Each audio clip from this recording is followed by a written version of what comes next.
আসসালামু আলাইকুম ও নমস্কাৰ। আশা কৰোঁ সকলোৱে ভালে আছে। আপোনালোকৰ দোৱা ও আশীৰ্বাদত ময়ো ভালে আছোঁ।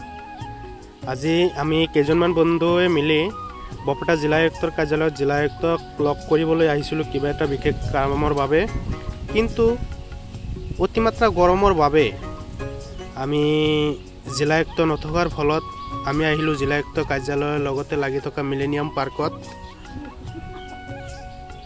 চাওক, আপোনালোকে যদি আপোনালোকে বৰপেটাত আহি গৰমত অস্থিৰ হৈ গৈছে তেনেহ'লে আপোনালোকে আহিব পাৰে বৰপেটা জিলা আয়ুক্তৰ কাৰ্যালয়ৰ লগতে লাগি থকা মিলেনিয়াম পাৰ্কত। বহুত ধুনীয়া ঠাই এইটো, আপোনালোকে আহিব পাৰে।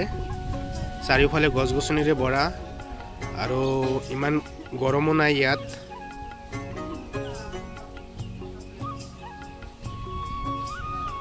চাওক চাৰিওফালে দৃশ্য, আমাৰ বন্ধুসকলে খেলি আছে।